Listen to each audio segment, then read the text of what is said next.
भारत जोड़ो यात्रा के साथ साथ में कांग्रेस जोड़ो यात्रा की बात भी कई लोगों ने कही थी। हालांकि तंज के लिहाज से ये बात कही गई थी, लेकिन ऐसा लग रहा है कि भारत जोड़ो के साथ साथ राहुल गांधी कांग्रेस जोड़ो या कांग्रेस में जो फूट पड़ी हुई थी उसको रोकने में भी कामयाब होते दिखाई दे रहे हैं। खास तौर पर उन लोगों को साथ लाने में जिनके साथ उनकी कभी तो नजदीकियां थी, लेकिन फिर बाद में दूरियां हो गई। दूरियों की बहुत बड़ी वजह यह रही कि 2019 के बाद जब से राहुल ने अध्यक्ष पद को छोड़ा था, उसके बाद से लगातार वो पार्टी के कामों से दूर होते दिखाई दे रहे थे। लिहाजा कई लोगों में हताशा और निराशा का माहौल था। राहुल गांधी की बकायदा एक युवाओं की टीम भी तैयार हो गई थी। सचिन पायलट, मिलिंद देवड़ा, ज्योतिरादित्य सिंधिया, ऐसे कई चेहरे उसमें दिखाई देते थे। लेकिन हमने देखा कि बदलते वक्त के साथ में, बदलते समय के साथ में जैसे जैसे कांग्रेस कमजोर हुई, ये टीम भी पूरी तरह से बिखर गई। सचिन पायलट एक ऐसा नाम रहे जो ज्योतिरादित्य सिंधिया के बीजेपी में जाने के बाद से ही चर्चा में बने रहे। कहा यह जा रहा था कि क्या वो ज्योतिरादित्य सिंधिया की राह पर चलते हुए बीजेपी में शामिल हो जाएंगे। इसके सिर्फ न कयास लगे बल्कि इसकी तैयारियां भी हो गई थी, ऐसा कहा जाता है, ऐसा दावा किया जाता है। राजस्थान की सियासत बहुत ही दिलचस्प सियासत है।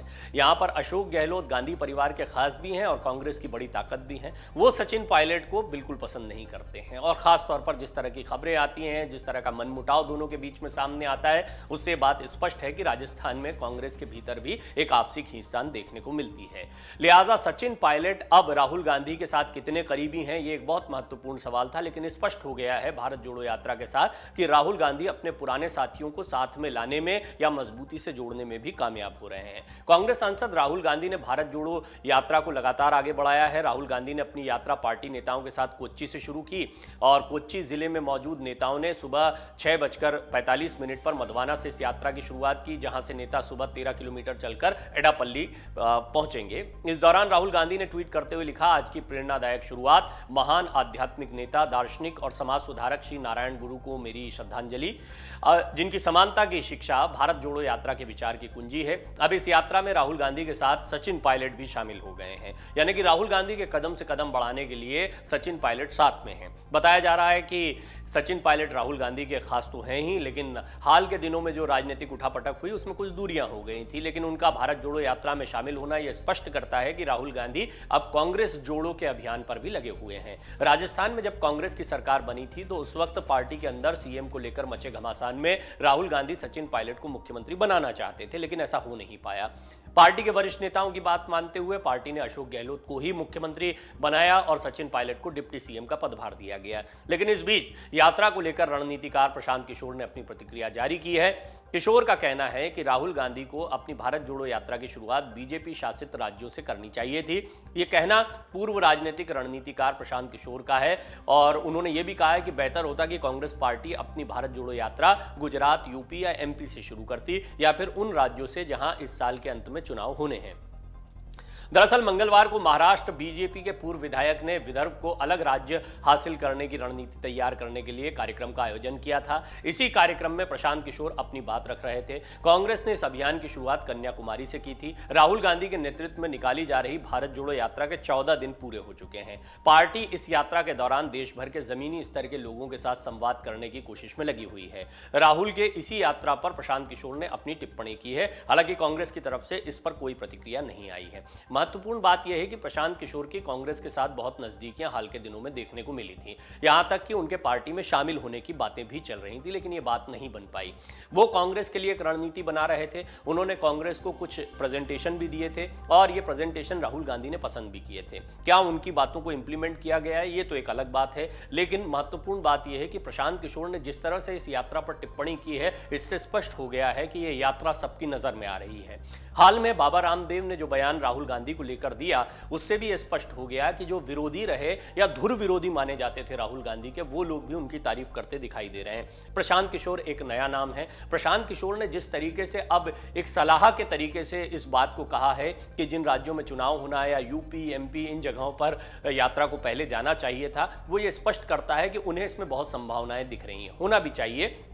दरअसल कांग्रेस की इस यात्रा को शुरुआत से ही बहुत अच्छा रिस्पांस मिला है और यह रणनीति भी कोई बुरी नहीं दिखाई पड़ती है कि यात्रा को वहां से शुरू किया जाए जहां पर कांग्रेस मजबूत है या जमीन पर अच्छा रिस्पांस देखने को मिलेगा। बहुत मुमकिन है कि उत्तर भारत में जहां पर बीजेपी मजबूत है वहां पर कांग्रेस को शायद ये रिस्पांस नहीं मिल पाता और first impression is the last impression, ये बहुत पुरानी कहावत है। पहला प्रभाव जो जमा दिया जाता है उससे फिर आगे के प्रभाव भी मजबूत होते चले जाते हैं। लिहाजा कांग्रेस की अच्छी स्टार्ट, अच्छी शुरुआत जो है वो यात्रा को शायद आगे बढ़ा सकती है। बहुत मुमकिन है आने वाले दिनों में जिस तरह से ये यात्रा आगे बढ़ी है अन्य राज्यों को लेकर जिनको प्रशांत किशोर मेंशन कर रहे हैं उन जगहों पर भी राहुल गांधी यात्रा को लंबा करें या ज्यादा समय बिताएं और हो सकता है कि यात्रा में कुछ फेरबदल देखने को मिलेंगे। हालांकि ये आगे की बात है, इस रणनीति में कितना बदलाव आता है, क्या इस यात्रा को जो शुरुआती रिस्पॉन्स मिला है उससे उत्साहित होकर कांग्रेस इस यात्रा को और भव्य रूप देगी, इसको ज्यादा बड़ा करेगी उत्तर भारत के लिए या जिन राज्यों में चुनाव होने हैं वहां पे अलग से यात्राएं निकाली जाएंगी। हालांकि इस तरह की खबरें पहले से आ रही हैं कि कांग्रेस इस यात्रा को विस्तार दे सकती है। आपको बता दें कि इसी साल अप्रैल मई की बात है जब देश में चर्चा थी कि प्रशांत किशोर कांग्रेस में शामिल हो सकते हैं, लेकिन उन्होंने इस ऑफर को ठुकरा दिया था या फिर कांग्रेस के कई वरिष्ठ नेता नहीं चाहते थे कि वो कई सारे लोगों के साथ काम कर चुके हैं, उनकी निष्ठा पर एक प्रश्न चिन्ह लगता है, लिहाजा कांग्रेस ने भी उनसे दूरियां बनाकर रखी हैं, उनकी शर्तों को नहीं माना था। तो ये दोनों ही तरफ से एक तरीके से ऑफर को ठुकराने जैसी स्थिति बन गई थी, लेकिन प्रशांत किशोर बहुत क्लोज आ गए थे कांग्रेस की, ये बात भी सही है। प्रशांत किशोर ने ऑफर ठुकराते हुए कहा था कि कांग्रेस को मेरी नहीं अच्छी लीडरशिप और बड़े पैमाने पर बदलाव की जरूरत है। क्या आप प्रशांत किशोर को लग रहा है कि वो अच्छी लीडरशिप मिलती दिखाई दे रही है? क्या राहुल गांधी का ये यात्रा वाला कदम बहुत प्रभावी है? ये कुछ बहुत महत्वपूर्ण सवाल हैं क्योंकि प्रशांत किशोर, बाबा रामदेव ऐसे तमाम लोग इस पर टिप्पणी करते दिखाई दे रहे हैं।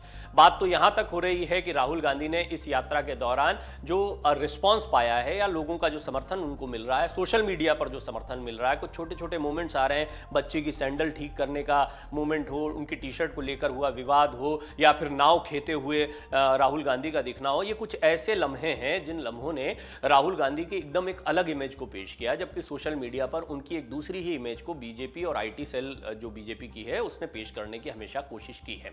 बहरहाल प्रशांत किशोर ने यह भी कहा कि अगर लोगों में आशा है तो एक अलग विदर्भ राज्य के विचार को आगे बढ़ाया जा सकता है। वो कई और चीजों पर भी बात कर रहे थे। दरअसल प्रशांत किशोर अपनी राजनीति को आगे बढ़ा रहे हैं, लेकिन ये बात सही है कि अगर वो कांग्रेस के पास गए थे, वो कांग्रेस को प्रेजेंटेशन दे रहे थे, तो आगामी चुनाव में उन्हें कांग्रेस में बहुत सारी संभावनाएं दिख रही थी।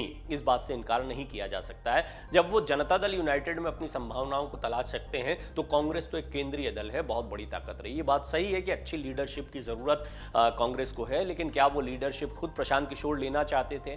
क्या राहुल गांधी उन सलाहों को, उन बातों को माने जो प्रेजेंटेशन में प्रशांत किशोर बताना चाह रहे थे या जिसे वो अच्छी लीडरशिप का आधार मानते हैं? उनमें से एक ये यात्रा भी दिखाई पड़ती है।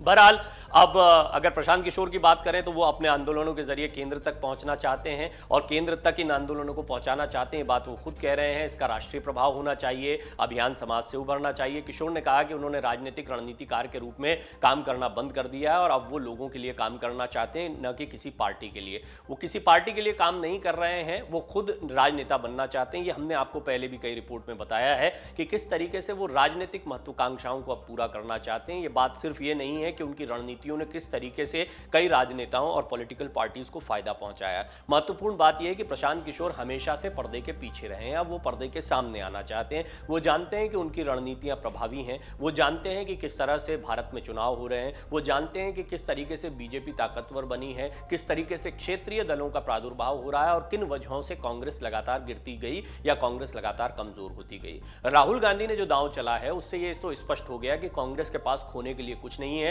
लिहाजा कांग्रेस अपनी पूरी ताकत झोंक रही है कि भारत जोड़ो यात्रा के बाद में एक रिवाइवल कांग्रेस में और राहुल गांधी में देखने को मिले। राहुल गांधी की इमेज पहले से बेहतर होती दिखाई दे रही है। साथ ही साथ कांग्रेस अपने अंदरूनी घमासान को रोकने के प्रयास कर रही है। खासतौर पर गुलाम नबी आजाद, कपिल सिब्बल जैसे बड़े नेताओं के कांग्रेस छोड़ने के बाद से यह प्रश्न गहरा गया था कि कांग्रेस क्या धीरे धीरे खत्म हो रही है। लेकिन भारत जोड़ो यात्रा ने एकदम से कांग्रेस का एक नया रूप सामने रखा है और इलेक्शन के पहले जिस तरीके से राहुल गांधी की यात्रा आगे बढ़ रही है उससे यह तो स्पष्ट हो गया है कि बीजेपी की चिंताएं बढ़ जाएंगी।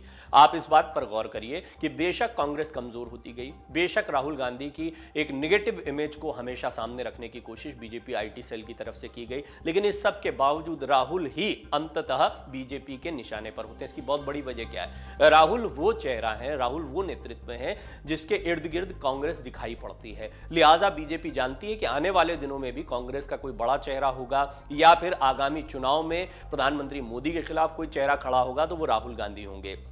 राहुल गांधी की लोकप्रियता बेशक प्रधानमंत्री मोदी के बराबर कहीं नहीं दिखाई देती है, लेकिन अगर कांग्रेस की अंदरूनी राजनीति की बात करें या विपक्ष के चेहरों की बात करें तो इस लिहाज से कहीं ना कहीं राहुल गांधी अपनी दावेदारी को मजबूत करते दिखाई दे रहे हैं। इसमें भी कोई दो राय नहीं है कि विपक्ष जिस तरह की रणनीति पर काम कर रहा है, या जो तृणमूल कांग्रेस का कहना है कि अलग अलग राज्यों में जो भी पार्टियां मजबूत हैं उन्हें अपने अपने क्षेत्रों में बीजेपी को हराने के प्रयास करने चाहिए, और केंद्र में राहुल का चेहरा रहता है तो स्थितियां बिल्कुल अलग हो सकती हैं, बिल्कुल उलट हो सकती हैं, और निश्चित तौर पर 2024 में शायद बीजेपी की वो ताकत देखने को ना मिले जो 2014 और 2019 में देखने को मिली है। लिहाजा प्रशांत किशोर का राहुल गांधी की इस यात्रा पर यह सलाह देते हुए कमेंट करना भी इस ओर इशारा करता है कि उन्हें भी कहीं ना कहीं भारत जोड़ो यात्रा प्रभावित कर रही है। अब इसके क्या मायने निकाले जाएं, आने वाले दिनों में क्या कांग्रेस के साथ उनकी नजदीकियां फिर हो सकती हैं, क्या बाहर से बैठकर भी उन्हें ऐसा लग रहा है कि वो कांग्रेस की इस यात्रा के साथ में कुछ और प्रयोग कर सकते हैं, क्या उन्हें लगता है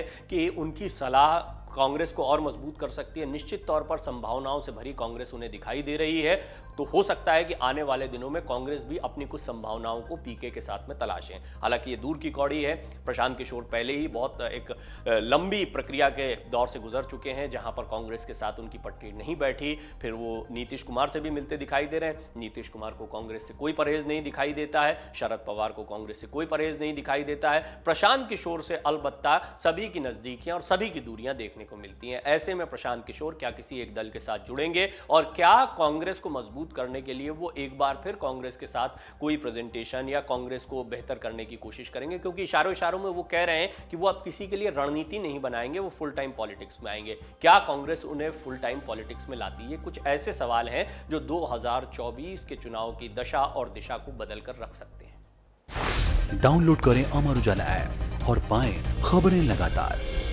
अगर आप ये वीडियो YouTube पर देख रहे हैं तो हमारे चैनल को सब्सक्राइब करें और बेल आइकन को दबाना ना भूलें। अगर आप Facebook पर ये वीडियो देख रहे हैं तो हमारे पेज को लाइक करें।